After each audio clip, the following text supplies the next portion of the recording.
Welcome to the vision gate, myself Rahul Shah. और previous lectures में हम लोगों ने ब्रेटन साइकिल की बात की थी। और सबसे पहले तो प्रीवियस लेक्चर्स का हम लोग थोड़ा सा रिवीजन कर लेते हैं। प्रीवियस लेक्चर्स में हमने क्या क्या कवर किया था और इस लेक्चर्स में हम बाकी क्या क्या कवर करने वाले हैं। ठीक है, तो अगर हम बात करें ब्रेटन साइकिल, हमने power engineerings power plant engineering चालू किया था और हमने डिफ्रेंशिएट किए थे various power producing plants like steam power plants, gas turbine plants, IC engines, hydro power plants. And हमने थर्मोडायनेमिक साइकिल को भी, पावर साइकिल क्या होता है, रेफ्रिजरेशन साइकिल कैसे होता है, पावर साइकिल और गैस पावर साइकिल किसे कहते हैं। ठीक है, तो एयर स्टैंडर्ड साइकिल को हमने समझा था और उसके एजम्पशंस को देखे थे। 7 एजम्पशंस होते हैं, उसमें 7 एजम्पशंस को हमने स्टडी किया था। और उसके बाद हमने देखा था गैस टरबाइन पावर प्लांट के बारे में, जो कि बेस्ड ऑन ब्रेटन साइकिल है, ब्रेटन साइकिल के ऊपर जो कि बेस्ड है। और सिंपल ब्रेटन साइकिल को हमने 2 पार्ट्स में कवर किया था, 2 पार्ट्स में डिवाइड किया था। एक तो ओपन ब्रेटन साइकिल और दूसरा क्लोज ब्रेटन साइकिल। तो आज के इस वीडियो में हम सिर्फ छोटा सा वीडियो होने वाला है और ओपन ब्रेटन साइकिल की बात करने वाले। ओपन ब्रेटन साइकिल से काफ़ी बार गेट्स में क्वेश्चंस आ जाते हैं। क्वेश्चंस काफ़ी बार क्या, एक क्वेश्चंस 2 मार्क्स, एक क्वेश्चन आपको गेट में मिलेंगे ही मिलेंगे ब्रेटन साइकिल के। तो आज का टॉपिक सब हेडिंग डालें ओपन ब्रेटन साइकिल की। ओपन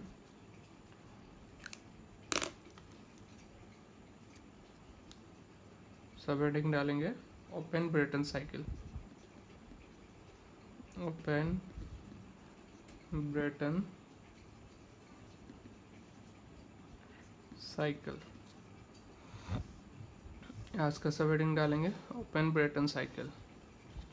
ठीक है, तो ओपन ब्रेटन साइकिल की बात करें तो सबसे पहले तो इसमें हम लोग कौन से कंपोनेंट की यूज़ करते हैं, वो ब्रेटन साइकिल में हमने कौन से कंपोनेंट यूज़ करते हैं तो वो हमने पढ़ा था। एक तो कंप्रेसर यूज़ करते हैं, दूसरा कंबसन चैम्बर यूज़ करते हैं और तीसरा टरबाइन यूज़ करते हैं।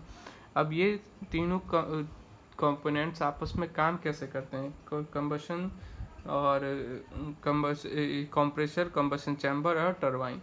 ठीक है, तो सबसे पहले ओपन ब्रेटन साइकिल के हम लोग डायग्राम देखते हैं। तो डायग्राम की बात करें तो सबसे पहले हमारे पास एयर जो है कंप्रेसर के पास आता है, तो यहाँ पे कंप्रेसर लगा रहता है। ठीक है, तो बाहर से एयर हमारे पास किसके पास आया, कंप्रेसर के पास। बाहर का एयर हमारे पास किसके पास आया, कंप्रेसर के पास। This is 1। ठीक है, अब कंप्रेसर आया, पहले डायग्राम देखते हैं, फिर वर्किंग देखेंगे और फिर वर्किंग समझेंगे, फिर उसके बाद नोट डाउन करेंगे। तो पहले मैं डायग्राम बना लेता हूँ ओपन ब्रेटन साइकिल की।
तो ये कुछ इस तरह का डायग्राम आता है ओपन ब्रेटन साइकिल की। ठीक है, तो सबसे पहले हम लोग क्या देखते हैं, बाहर का जो एयर आया वो कंप्रेसर को मिला, कंप्रेसर इस एयर को कंप्रेस करता है और इसे आगे देता है कंबसन चैम्बर को। ठीक है, जहाँ पे कॉम्बसन होती है high pressure high temperature air को, जो कि एग्जॉस्ट के रूप में यहाँ से निकलता है और टरबाइन पे एक्सपांड होता है। और टरबाइन पे अगर एक्सपैंड होता है तो इसका मतलब क्या होता है, वर्क होना होता है। इसका मतलब क्या होता है, डेवलप कुछ ये वर्क डेवलप करता है। और उसके बाद क्या होता है, एग्जॉस्ट गैस रिलीज करता है ये एटमॉस्फेयर में। तो पहला प्रोसेस कौन सा है, 1 to 2 combustion compression, 2 to 3 process कौन सा है, हीट एडिशन, 3 to 4 प्रोसेस कौन सा है, 3 to 4 प्रोसेस कौन सा है, वर्क जनरेशन टरबाइन पे जो हो रहा है हमारे पास। 3 to 4 प्रोसेस कौन सा है, वर्क जनरेशन। और 4 to 1 फिर से कौन सा प्रोसेस हो जाएगा, रिटर्न हीट एग्जॉस्ट मतलब इनपुट। तो अब हम लोग ओपन ब्रेटन साइकिल की वर्किंग प्रिंसिपल की बात करेंगे और वर्किंग प्रिंसिपल को नोट डाउन करेंगे।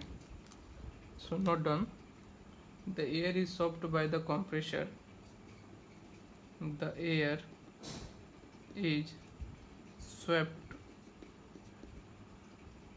by the compressor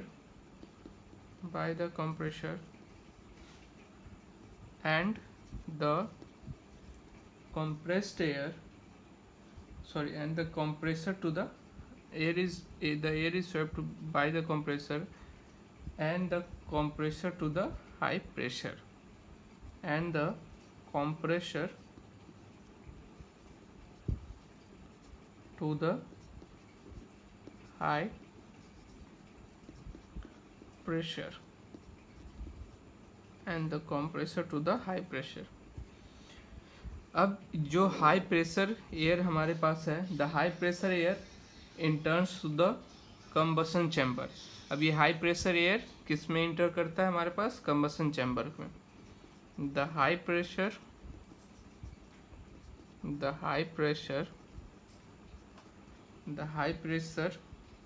air enters to the high pressure air enters to the combustion chamber।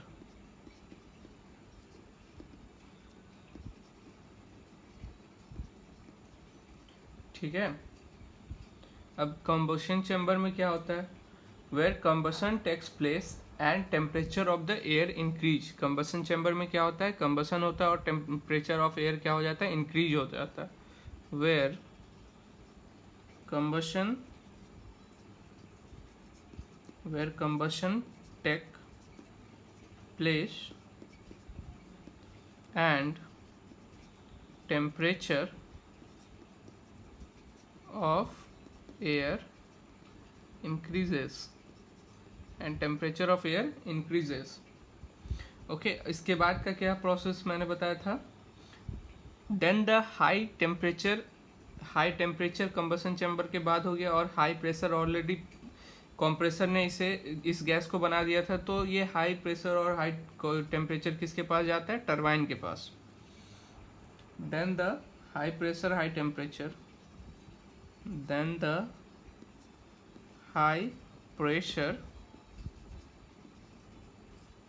and high temperature then the high pressure and high temperature then the high pressure और high temperature किसके पास जाता है, then the high pressure and high temperature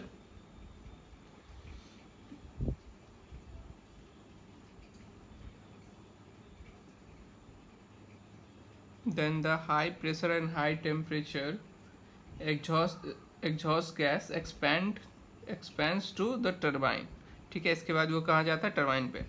then the high pressure and high temperature exhaust gases, यहाँ से जो combustion chamber से जो एग्जॉस्ट निकल रहा है, exhaust gases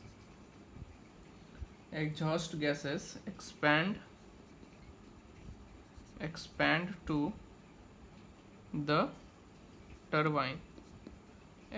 to the turbine। Okay, अब टरबाइन क्या करता है, कुछ वर्क डेवलप करता है, and develop work. And turbine क्या करता है, कुछ वर्क डेवलप करता है, और उसके बाद जो एग्जॉस्ट गैस होता है, जो टरबाइन से निकला हुआ गैस रहता है, and the exhaust gas releases to the atmosphere. Turbine से जो एग्जॉस्ट गैस निकला रहता है उसे हम लोग डायरेक्ट एटमॉस्फेयर, उसको यूज़ फिर नहीं करते, उसे हम लोग डायरेक्ट एटमॉस्फेयर को दे देते हैं। एंड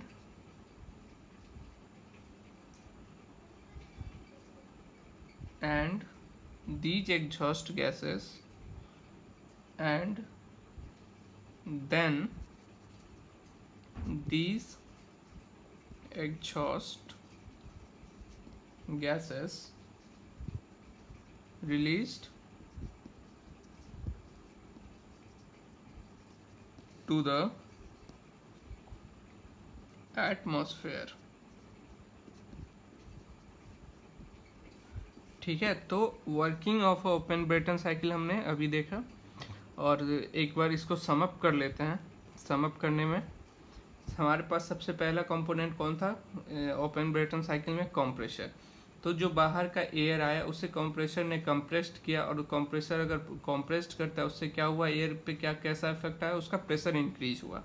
फिर जो ये इंक्रीज प्रेशर, जो इंक्रीज प्रेशर वाला जो एयर था वो किसके पास गया, कंबसन चैम्बर में। कंबसन चैम्बर में कंबसन होता है, और कंबसन होने के बाद इंक्रीज्ड प्रेशर ऑलरेडी था कंप्रेसर के द्वारा, और यहाँ पे क्या हो गया, इंक्रीज टेम्परेचर। अब ये इंक्रीज्ड प्रेशर और इंक्रीज टेम्परेचर वाला एयर किसके पास गया, हमारा टरबाइन के पास। इस पे टरबाइन के पास क्या होता है, एक्सपैंड होता है एयर, जिसके कारण वर्क प्रोड्यूस होता है। और अगर एक्सपेंशन में क्या होता है, टेम्परेचर डिक्रीज होता है, और तो टेम्परेचर डिक्रीज और प्रेशर डिक्रीज होने के बाद इसे हम लोग किसे बाहर की ओर एटमॉस्फेयर में छोड़ देते हैं इसके एयर के। तो ये हमारा वर्किंग प्रिंसिपल हो गया ब्रेटन साइकिल का। ठीक है, तो इसे हम लोग जल्दी से टेम्परेचर और टेम्परेचर एंट्रोपी ग्राफ पे प्लॉट कर लेते हैं, और पीवी डायग्राम पे प्लॉट कर लेते हैं। और नेक्स्ट वीडियो में, आज के वीडियो में ओपन ब्रेटन साइकिल हमने देखा, और इसे हम लोग टेम्परेचर एंट्रोपी डायग्राम पे पहले प्लॉट करते हैं।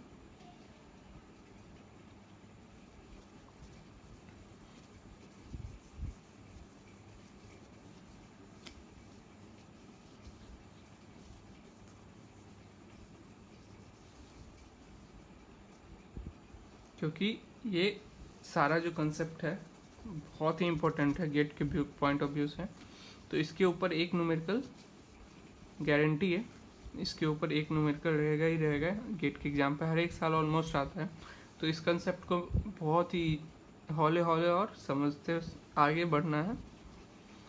तो अभी हमने काफ़ी अच्छे से समझ लिया ओपन ब्रेटन साइकिल का वर्किंग क्या है। अच्छा, यहाँ पे वर्किंग फ्लूइड कौन सा है हमारे पास, only air is working fluid।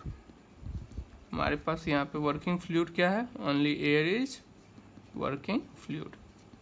यहाँ तक किसी को कोई प्रॉब्लम नहीं होना चाहिए। अब टीएस डायग्राम की बात करें, टीएस डायग्राम की अगर बात करें और पीवी डायग्राम की बात करें, तो पहले टीएस डायग्राम की बात करें तो पहला 1 to 2 प्रोसेस कौन था कॉम्प्रेसर का।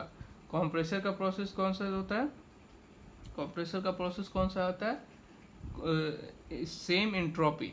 ठीक है, सेम इंट्रोपी, क्योंकि हमने एजम्पशन में देखा था हीट एडिशन और हीट रिजेक्शन कौन से प्रोसेस पे होगा, हीट एजम्पशन में हमने क्या देखा था, हीट एडिशन और हीट एग्जॉस्ट जो होता है कौन से प्रोसेस पे होगा, इरिवर्सिबल एडियाबेटिक प्रोसेस। ठीक है, तो इस सारे प्रोसेस को अगर हम लोग ड्रॉ करें तो कुछ इस प्रकार का ग्राफ हमें ऑब्टेन्ड होता है। 1 to 2 process at constant isentropic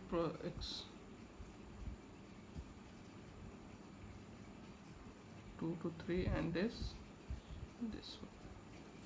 तो ये हमारा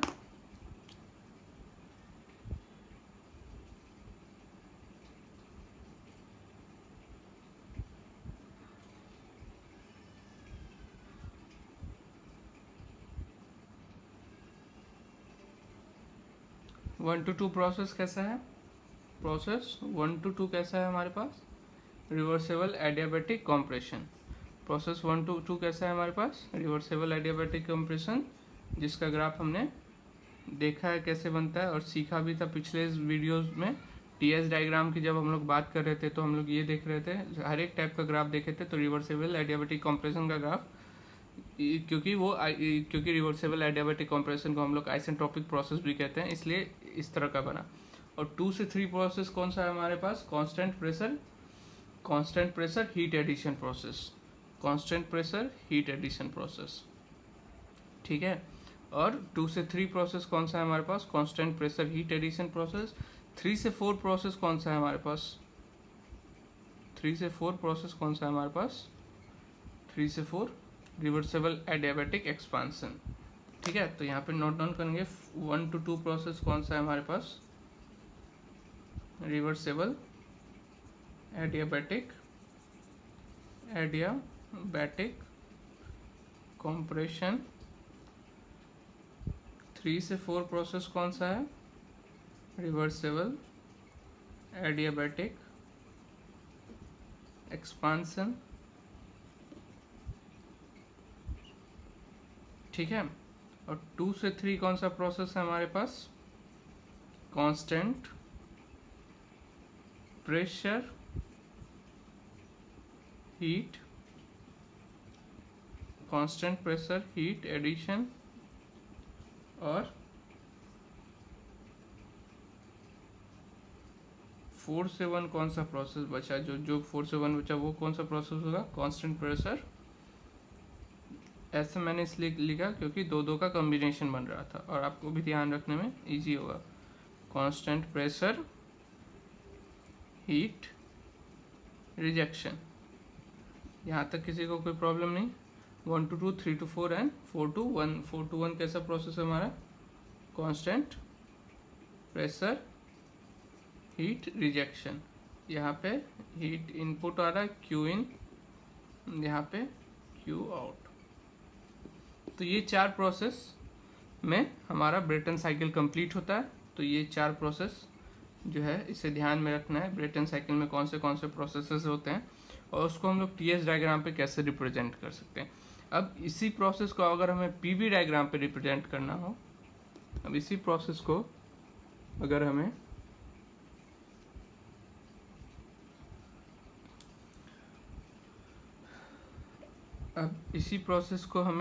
किस डायग्राम पे रिप्रेजेंट करना है, पीवी डायग्राम पे। तो कैसे रिप्रेजेंट करेंगे, 1 to 2 प्रोसेस कौन सा है, रिवर्सेबल एडियाबैटिक कॉम्प्रेशन। 2 से 3 प्रोसेस कौन सा है, constant pressure heat addition. And 4 to 1 constant process. तो कांस्टेंट प्रेशर पहले तो ये 2 लाइन हम लोग ड्रॉ इजीली कर सकते हैं, क्योंकि ये 2 से 3 और 4 से 1 constant pressure heat addition and constant pressure heat rejection process है, ठीक है। जिससे Q इनपुट और Q आउटपुट। अब 1 to 2 प्रोसेस और 3 to 4 रिवर्सेबल एडियाबैटिक प्रोसेस को कैसे रिप्रेजेंट करते हैं, प्रेशर वॉल्यूम डायग्राम पे। ये भी हमने लास्ट के लेक्चर्स में देख रखा है, पहले के लेक्चर्स में। तो पीवी डायग्राम कुछ इस तरह का इसका बन जाता है, 1 2 3 4, ठीक है। तो हमारे पास 1 to 2 प्रोसेस कौन सा है, हमारे पास 1 to 2 प्रोसेस कौन सा है, रिवर्सेबल एडियाबैटिक कॉम्प्रेशन। और हमारे पास 2 to 3 प्रोसेस कौन सा है, 1 to 2 प्रोसेस कौन सा है, reversible adiabatic compression. 2 to 3 process कौन सा है, constant pressure heat addition, constant pressure line. और 3 से 4 प्रोसेस कौन सा है, रिवर्सेबल एडियाबैटिक एक्सपांसन। और 4 से 1 प्रोसेस कौन सा है, कांस्टेंट प्रेशर हीट रिजेक्शन, ठीक है। तो इस ग्राफ को हमने टीएस कर्व और पीवी कर्व दोनों पे देख लिया है। तो इसमें एयर हमारे पास वर्किंग फ्लूइड होता है और कंबशन एयर हमारे पास वर्किंग फ्लूइड होता है, ठीक है, और क्यू इन क्यू आउट, ठीक है। तो हम लोग अगर प्रोसेस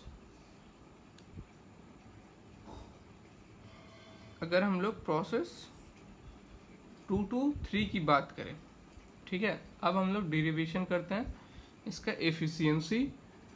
अगर हम लोग प्रोसेस 2 to 3 की बात करें तो प्रोसेस 2 to 3 एक प्रोसेस की हम लोग थोड़ा सा डिटेल में बात कर लेते हैं। प्रोसेस 2 to 3 अगर हम लोग बात करें, जो कि constant pressure heat addition process है, तो first law of open system से हमने क्या देखा था? फर्स्ट लॉ ऑफ ओपन से हमने क्या देखा था? S2 + Q = S3 + W, ठीक है। 2 to 3 प्रोसेस में वर्क डन तो नहीं हो रहा है क्योंकि हीट एडिशन हो रहा है, और हीट एडिशन कैसा हो रहा है? पॉजिटिव हो रहा है, तो वर्क डन क्या हो जाएगा हमारे पास? 0, क्योंकि कांस्टेंट प्रेशर है, ठीक है, और PD भी होता है कांस्टेंट प्रेशर, तो वर्क डन 0। तो Q इनपुट क्या आ गया हमारे पास यहाँ से? H3 - H2। Q इनपुट क्या आ गया हमारे पास यहाँ से? H3 - H put. और आइडियल गैस के लिए हम लोग Q इनपुट क्या देख लिए हैं? फॉर आइडियल गैस की अगर हम लोग बात करें तो आइडियल गैस के लिए Q इनपुट कैसा है? क्या होता है? DH = CP dt। ये हमने पीछे के लेक्चर्स में पढ़ रखा है। आइडियल गैस के लिए DH क्या होता है? CP dt। तो यहाँ से हमारे पास Q इनपुट का फॉर्मूला आ जाएगा, मतलब हमने कितना हीट इनपुट किया, ठीक है। तो वो क्या आ जाएगा यहाँ से? हम अगर DH को हम लोग रिप्लेस करें, इसको अगर हम लोग इक्वेशन 1 मान लेते हैं, इसे हम लोग इक्वेशन 1 मान लेते हैं, तो Q इनपुट क्या आ जाएगा हमारे पास? CP T3 - T2। ऐसे ही करके हम लोग, ये तो एक Q इनपुट हो गया, हम लोग आगे Q रिजेक्टेड भी निकालेंगे, हम लोग आगे एफिशिएंसी की भी बात करेंगे नेक्स्ट वीडियो में, और आगे इसका लिमिटेशन की भी बात करेंगे ओपन ब्रेटन साइकिल की। ये एक इंट्रोडक्टरी वीडियो था ब्रेटन साइकिल के ऊपर, और क्योंकि ये ब्रेटन साइकिल और अच्छे से हम लोग को समझना है, तो एक प्रोसेस का और एक प्रोसेस का हमने डेरिवेशन करके दिखा दिया, और Q इनपुट हमारे पास यहाँ पे ऑब्टेन्ड है। और आप लोग का होमवर्क हुआ जो Q आउटपुट या फिर Q रिजेक्टेड का वैल्यू निकाल करके कमेंट सेक्शन में डालना है, और इससे आगे हम लोग Q रिजेक्टेड का वैल्यू जो भी हो उसे निकाल के कमेंट सेक्शन में डालना है, और उसके आगे एफिशिएंसी वगैरह की बात हम लोग नेक्स्ट वीडियो में करेंगे। तो आज के वीडियो को अगर हम लोग सम अप करें तो हमारे पास हमने आज के वीडियो में देखा कि ओपन ब्रेटन साइकिल में कौन से पार्ट लगे हुए होते हैं, कौन से प्रोसेस पे वर्क करता है, जैसे कंप्रेसर का कंबसन साइकिल हो गया और टरबाइन हो गया। उसके बारे में डिटेल्स में हमने देखा कैसे कि कंप्रेसर काम करता है, कंप्रेसर कैसे प्रेशर इंक्रीज करता है, और कंबसन चैम्बर का क्या काम है, और टरबाइन का क्या काम है। और लास्टली में अगर ये ओपन है, ओपन ब्रेटन साइकिल इसलिए कहा जाता है, क्योंकि जो एयर हम लोग ले रहे हैं एटमॉस्फेयर से ले रहे हैं, वही एयर को हम लोग बाद में एटमॉस्फेयर को छोड़ रहे हैं। हाँ, अगर क्लोज ब्रेटन साइकिल होता तो यहाँ पे हम लोग एयर को यूज़ करते, या फिर अलग कुछ भी फ्लूइड वहाँ पे ले सकते थे। ओपन ब्रेटन साइकिल इसलिए इसका नाम पड़ा क्योंकि हम लोग एटमॉस्फेयर से एयर ले रहे हैं, और फिर बाद में उसको एटमॉस्फेयर को ही एयर हम लोग वापस दे रहे हैं, ठीक है। तो अगर आगे की बात करें, फिर हम लोग TH डायग्राम की बात किए इसी साइकिल के, उसके बाद हमने PV डायग्राम की बात की। चलो ठीक है, प्रोसेस 2 to 3 की हमने बात कर रखा था, यहाँ पे प्रोसेस 2 to 3 की अगर बात किए तो हमें Q इनपुट मिला। चलिए ठीक है, Q रिजेक्टेड की भी बात कर लेते हैं। थोड़ा सा भी टाइम बचा हुआ है, तो क्यू रिजेक्टेड की भी बात हम लोग कंप्लीट कर लेते हैं। क्यू रिजेक्टेड का क्या वैल्यू हो जाता है, अगर हम लोग यहाँ से 4-1 की बात करें, प्रोसेस 4-1, अगर हम लोग 4-1 की बात करें,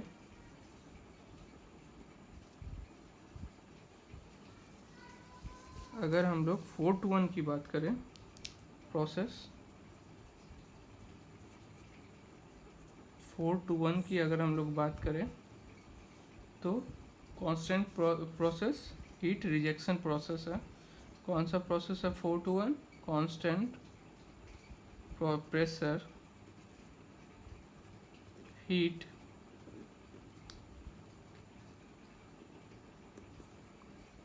कांस्टेंट प्रेशर हीट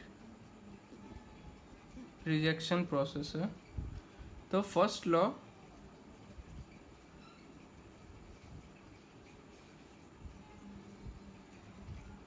लॉ से हमने क्या देखा था, H4 plus Q equal to H1 plus W। अच्छा, ये इक्वेशन हम लोग क्यों यूज़ कर रहे हैं, क्योंकि ये एक ओपन सिस्टम था। अच्छा, यहाँ पे वर्क डन इक्वल टू 0 हमने क्यों लिया, क्योंकि work done for open system हमने क्या लिखा था, PdV, और PdV यहाँ पे ये कौन सा प्रोसेस है, कांस्टेंट प्रेशर प्रोसेस है।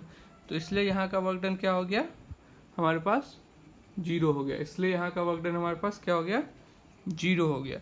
इसलिए हमने यहाँ पे वर्क डन। तो सिमिलरली यहाँ पे भी कौन सा प्रोसेस है, constant pressure heat rejection process है। तो constant pressure heat rejection process है, तो वर्क डन हमारे पास क्या हो जाएगा, वर्क डन हमारे पास क्या हो जाएगा, 0 हो जाएगा। क्यों 0 हो जाएगा, क्योंकि ये कांस्टेंट प्रेशर है। क्यों 0 हो जाएगा, क्योंकि ये कांस्टेंट प्रेशर है। और यहाँ से Q इनपुट क्या आ जाएगा हमारे पास, या फिर Q रिजेक्टेड, Q इनपुट नहीं, Q रिजेक्टेड की बात कर लें, तो Q रिजेक्टेड हमारे पास क्या आ जाएगा, यहाँ से Q, आप लोग का काम मैं थोड़ा सा और आसान कर दूं, Q रिजेक्टेड की वैल्यू क्या आ जाएगी, H4 minus H1। Q rejected हमारे पास क्या आ गया, H4 माइनस H1। ठीक है, यहाँ तक क्लियर। Q इनपुट का वैल्यू हमें मिल गया। यहाँ से ब्रेटन साइकिल के लिए कितना हीट हम लोग देते हैं वो इस फॉर्मूले से हम लोग निकाल सकते हैं। और Q रिजेक्टेड की वैल्यू एक यहाँ से आ गए। अगर हमारे पास ये H3 और H2 का वैल्यू अगर हमारे पास डायरेक्ट क्वेश्चंस में दिए रहेंगे तो डायरेक्ट हम लोग Q इनपुट निकाल सकते हैं। अगर H3 और H2 नहीं दिया होगा तो हमारे पास ये फॉर्मूला का हम लोग यूज़ कर सकते हैं। Q इनपुट के लिए Cp T3 अगर टेम्परेचर के टर्म में दिया हुआ और Cp दे रखा है तो हमने ये फॉर्मूला यूज़ करना है। और QR और फॉर आइडियल गैस हम क्या देखते हैं, ये H क्या होता है for ideal gas, Cp DH क्या होता है, Cp dt। तो इसलिए Q रिजेक्टेड यहाँ से क्या आ जाएगा, Q रिजेक्टेड यहाँ से क्या आ जाएगा, इसीलिए Q रिजेक्टेड का वैल्यू क्या आ जाएगा, Cp T4 minus T1। Q rejected का वैल्यू क्या आ जाएगा हमारे पास, Cp T4 माइनस T1। ठीक है, तो हमने Q रिजेक्टेड देखा अभी। और अगर हमारे पास डायरेक्ट H1 और H4 क्वेश्चन में बहुत सारे टाइम डायरेक्ट H1 और H4 भी गिवन रहते हैं तो डायरेक्ट Q रिजेक्टेड का वैल्यू आपके पास गेन हो जाएंगे। अगर H1 H4 नहीं दिया हुआ है तो अगर टेम्परेचर दिया हुआ है तो टेम्परेचर के टाइम पे ये फॉर्मूला अप्लाई करना है, QR equal to Cp T4 minus T1। Direct H1 H4 का वैल्यू अगर हमारे पास क्वेश्चन में दिया हुआ है तो हमें डायरेक्ट QR का वैल्यू मिल जाएगा। और Q1 का वैल्यू हम लोग यहाँ से Q इनपुट और Q रिजेक्टेड हम लोग को अब ब्रेटन साइकिल के लिए मालूम हो चुका है। अब आगे हम लोग इसके आगे किसकी बात करेंगे, प्रेशर रेशियो की बात करेंगे। उसके आगे हम लोग किसकी बात करेंगे, एफिशिएंसी की बात करेंगे। और प्रेशर रेशियो और एफिशिएंसी की बात हम लोग नेक्स्ट वीडियो में करेंगे। और आपका होमवर्क क्या रहा, प्रेशर रेशियो और एफिशिएंसी को एक बार रिवाइज करके आइएगा। और ब्रेटन साइकिल का ओपन ब्रेटन साइकिल क्यों कहाँ पे यूज़ करते हैं और कहाँ क्यों हम लोग क्लोज ब्रेटन साइकिल की तरफ गए, इसमें प्रॉब्लम्स क्या आ गई, वो सारे के साथ नेक्स्ट वीडियो में डील करें। अगर ये वीडियो पसंद आया हो तो ज़्यादा से ज़्यादा लाइक करें, शेयर करें और चैनल को सब्सक्राइब करें। और जिन स्टूडेंट को इन वीडियो की नीड हो वहाँ तक ये वीडियो को पहुँचाए। तब तक के लिए थैंक यू।